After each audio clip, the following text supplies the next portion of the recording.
Salut les cathos, aujourd'hui nous sommes le 30 mai et nous fêtons Sainte Jeanne d'Arc.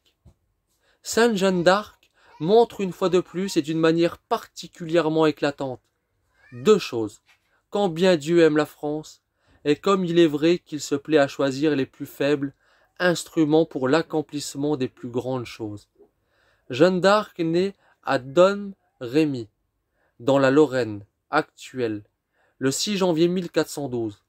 Ses parents, Jacques d'Arc et Isabelle Romée, étaient des cultivateurs, faisaient valoir leurs petits biens. La première parole que lui apprit sa mère fut le nom de Jésus.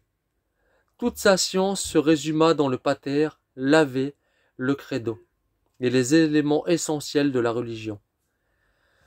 Elle approchait souvent du tribunal de la pénitence et de la Sainte Communion. Tous les témoignages contemporains s'accordent à dire qu'elle était une bonne fille, aimant et craignant Dieu, priant beaucoup Jésus et Marie. Son curé put dire d'elle « Je n'ai jamais vu de meilleure chrétienne » et il n'y a pas sa pareille dans toute la paroisse. La France était alors à la merci des Anglais et des Bourguignons. Leurs alliés, la situation du roi Charles VII était désespérée, mais Dieu se souvint de son peuple.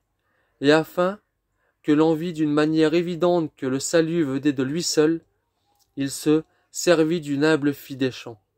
Jeanne avait 13 ans quand l'archange Saint-Michel lui apparut une première fois vers midi dans le jardin de son père, lui donna des conseils pour sa conduite et lui déclara que Dieu voulait sauver la France par elle. Les visions se multiplièrent. L'archange protecteur de la France était accompagné de Sainte Catherine et de Sainte Marguerite, que Dieu donnait à Jeanne comme conseillère et comme soutien. Jusqu'ici, la vie de Jeanne est l'idylle d'une pieuse bergère. Elle va devenir l'épopée d'une guerrière vaillante et inspirée. Elle avait 16 ans quand le roi Charles VII, convaincu de sa mission par des signes miraculeux, lui remit la conduite de ses armées. Bientôt Orléans est délivré. Les Anglais tremblent et fuient devant une jeune fille. Quelques mois plus tard, le roi était sacré à Reims.